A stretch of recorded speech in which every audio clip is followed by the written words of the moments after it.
Hello and welcome to GPTV on Tuesday the 4th of June. My name's Philip Kingston. And I'm Gary Peer. And Gary, the most important way to start this week's episode of GPTV is to remind the viewers they have exactly 9 more shopping days until my your birthday. Big birthday it is too, Phil. So big 6-0?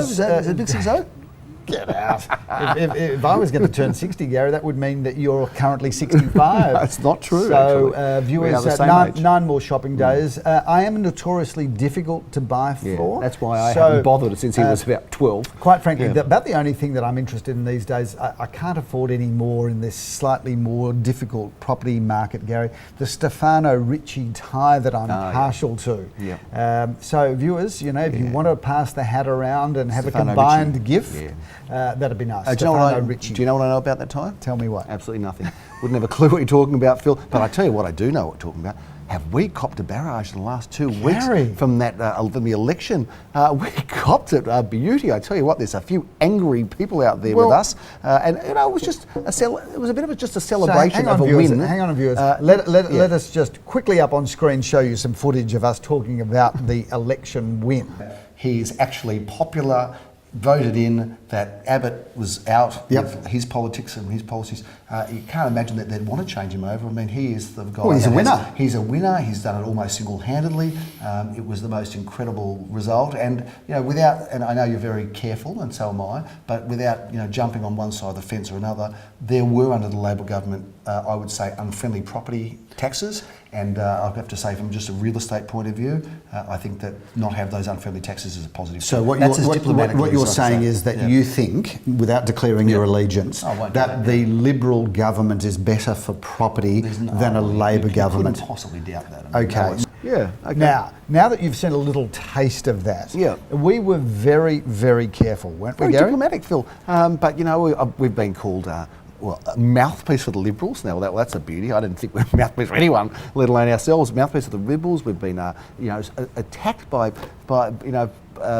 people who we've had very upset. It's not a tax, Gary. Let's be fair to our viewers. Our viewers have given us some very forthright feedback about our election issue, and we've been taken to task by a few people, and we've also had some unsubscribes as a result of that. We have. We've had some angry people out there, some angry Labor supporters. I must say, viewers, who didn't like the result or our version of it. As much as we were disturbed by some of the commentary that we did get, it's great to see how engaged you are as viewers into what we've got to say. I think that was probably the positive spin for me was, hey, people are interested. Interesting people are watching. Yeah, they are watching. And I mean, and from my personal point of view, I had a left and a right parent. So I had one of each side. So I did get to grow up hearing both views, which I think was, probably a bit of a gift from that point of view. So aside from my political leanings, the reality is that the property market has had a difficult time over the last 18 months, and the Labor Party had some policies that may have made the property market more difficult. And that is something that I think the property market's happy to avoid. It doesn't mean it would have not have done well under the Labor government. It may have done really well. It has done well in the past over the Labor government as well, Philip. I just want to say that. But it's interesting because some of the letters that we did get, I mean, they were interesting reading and they were pretty forthright. Do you think your tyres went down just because there wasn't any air in them? But not one of the viewers... Did you really drive over a razor? Not one of the viewers actually stopped to say, did you support the Liberal Party or not? Because I would have gladly answered had they asked me. Because the reality is, viewers, we've got we've got some very interesting political thoughts that don't necessarily ally with the Liberal Party. And if you think about this, if the Labor Party had have won, we must have been saying it. So. If the Labor Party had have won, Gary, we would have congratulated Bill Shorten too. Not only that, but we would have said there are certain industries that are going to benefit as a result of a Labor government. So for the viewers that got upset, understand this. Whilst we think the Liberal Party win was good for property, doesn't mean we're saying it's good for the long-term vision of the country. And it also, if the Labor Party had won, we would have said the industries that will benefit over and above. And by the way, for example, renewables industry, we would have said now's the time to buy shares in, I don't know, a solar business. And as you're a real estate salesperson, no one would have listened to you or taken that advice. Phil, what about Josh infrastructure? Burns, and Josh Burns, we think he's a champion. So, and I think if you rang Josh Burns turns to say, did Gary Peer and Associates lend some support? Yeah. Who knows what he might have said? Who knows what he might or might not have said? Anyway, look, the industry's been, it's an interesting time because 15,000 people have left the industry. Yes. Apparently, reportedly, $2.4 billion has left the Victorian coffers gets generated from properties, which is no good for the Victorian government or the people of Victoria, Philip. Yes. So, so when things are difficult, Phil, you either turn to drugs, you turn to crime, you turn to religion, or you do what we've done, you just turn to humour. And it's not always good humour, but that's what we've decided to do. To put a nail in this, or a lid on this discussion, all I can say is that we are great supporters of all community organisations, and we're not necessarily declaring our politics on this show, but ultimately we love the passion that our viewers have shown. I do love that, I must say. I really love that. absolutely. And even if it means having a go at us, have a crack at us, go for it, because we're real estate agents. We don't know about a whole lot of other things, but we know about real estate, and we know about doing this show for how many episodes now? 350 shows. By the way, The Bold and the Beautiful, 32 years I saw the other day. 32 years, how about that? Imagine 32 years. There's people that were born and came back and died and we created and we're in dreams, and 32 years. We've clearly now got the headline for the show this week. Exactly right. The Bold, the Beautiful, and the politically battered. I think it should be.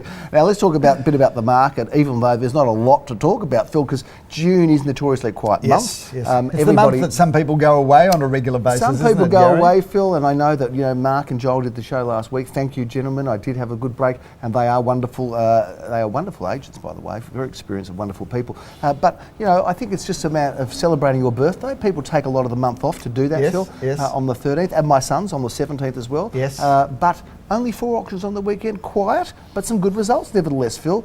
Would you like to review them? Let's get straight into it, Gary.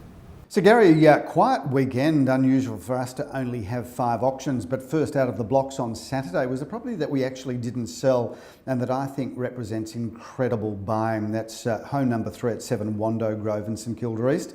Passed in, it's now available for purchase at $775,000, which I think is well priced. That should not sit around for very long. Sunday though was a very, very bullish day. In fact, you'd think the market was booming on the back of what we sold. First up was apartment number 3 at 614 Inkerman Road, Caulfield North, which was a whole floor apartment and occupied the front of the building. It was magnificent. The size on this is just incredible. Parquetry floors, 4 bedrooms, 2.5 bathrooms, and that was passed in at auction but sold immediately afterwards for $1 million, bang on $1 million. A great result and a beautiful apartment. I moved there because obviously I was doing all the work, Gary, while you were sitting around goodness knows where, to home number 5 or villa number 5 at 25 to 27 Pine Street in Caulfield. Now that one caught us all by surprise. We had a price quote there of $600,000 to $660,000. Massive crowd there. We went on the market at $660,000 and sold for $740,000, which was a big result and shows without question that buyers are coming back into the market, and if ever there was a tip for buyers to get set in 2019, the crowd and the bidding intensity there is evidence of what we've been talking about. We moved on to Glenara Road, home number 4 at 237 Glenara Road. Whilst the price is undisclosed there, Gary, what I can say is that it was passed in to a lovely couple. We negotiated with them after the auction and they bought it, and you'll see a photo there of the sold sticker of them and their 2 lovely, lovely children.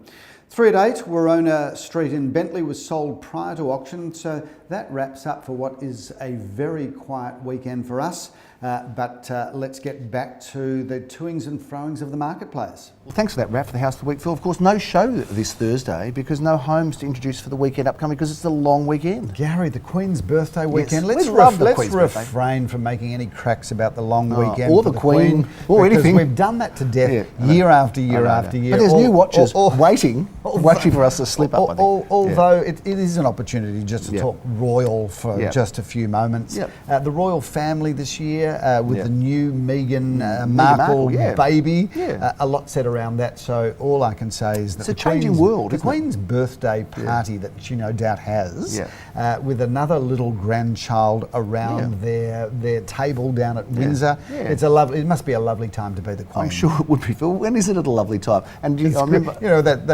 what was one of my favourite movies with Mel Brooks, The History of the World Part One, where his famous line after.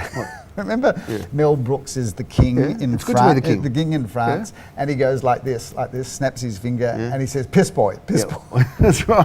And this well-dressed person comes over in costume with an bucket, urn where Mel Brooks relieves himself into the urn. This is distasteful. And then looks at the camera, smiles, and goes, "It's good to be the king." That's right. That happens a few times around. Classic movie, by the way. It is one of my all-time favourites. History of the World Part One. One of the great quotes I heard about the Queen lately, which is, and you might have heard this at the session I was at, is that the Queen only smells fresh paint everywhere she goes. Yes, that was a beautiful. Isn't it a great quote? That was fantastic. The Queen can't understand how everybody's always painting the buildings. She can't understand why everywhere she goes, she smells fresh paint. And of course that's because wherever she goes, everybody's sprucing things up. It was a lovely line. Anyway, good fun. Anyway, congratulations, happy birthday, Queenie. I'm not sure quite it's not how. her birthday in June. Anyway, we celebrate it here. We do. Happy birthday to Queen Elizabeth. She must be getting on. She must be getting on indeed. Well, the Queen Mother kicked into 100 plus, so why wouldn't Lizzie do the same thing, if I can call her that without let's be clear, with that job, you're not likely to be overworked, or you're not exactly going to going to do your back in lifting a table or jacking up the car to change a tyre. You know what? It could be stressful being the Queen. I'm not sure. I think you underestimate her challenges. I'm sure it's a tough gig. Yeah, it's a tough gig. Look, no Homes to preview, no episode on Thursday with the traditional preview of Homes. But we've got a House of the Week. We do, Gary. It's around the corner from here. We are in Central Command, of course, as I like to call it. We've got a home around the corner, just off Alma Road. A great street is Corinna Crescent. It's not $1 million street anymore, nor a $2 million street. Neither is it a $3 million street, Gary. But we have produced a result there in excess of $4 million. So it's a wonderful, wonderful street. So let's take you through this house. It is the most amazing 4-bedroom, 2-bathroom home with a double lock-up garage and a swimming pool that gets all the western and the northern sun. It does indeed. This was an architect-designed property by Avi Mulder, who has produced... Mulder or Milder? Well, I think it's Milder, actually, to be kind of be respectful. Avi Milder, one of the area's best architects. No question about that. This is a beautiful home, Gary. It's on a smaller parcel of land, which is great. It means that you can have a big home, but without the hassle of maintenance. A really good property, Gary. Fantastic floor plan, big, generous rooms, great accommodation, and as I've said, Corinna Crescent is one of the best addresses of Caulfield North. Phil, no question about that. FNC, Gary, is it technically FNC? I love it, FNC. I'm trying to get it changed to get that word out there. FNC technically is the land above Alma Road and between Dandenong Road, but we'll stretch it down and say Corinna is FNC as well. In that whole envelope of the FNC territory, of course, far north Caulfield. Phil, we could go babbling on for hours, and we usually do, but that's a bit of a wrap of the show. It's a short, sharp show. We're in June. People are listing now for July and August, and those that are thinking about selling later in the year in spring are now starting to come forward and say, let's talk about dates, let's talk about working around the school holidays, the football finals, even the racing season. So, of course, if you want to do something and we will be through the cold weather, Gary. Blink, and it will be lovely spring days in front of us. So you'll be back in your OMS and your swimmers, working on that glistening tan of yours. Oh, yes, Gary. I'm not going to allow my body to become a winter body, Gary. My body is a temple. Absolutely. I will worship it and ensure that I hit spring and summer, the glistening Adonai that I like to be. There's a vision for viewers to leave you with there, Phil. That's a big wrap on GPTV on this 4th of June episode. I'm Gary Pearce. I'm Philip Kingston. Have a fabulous week.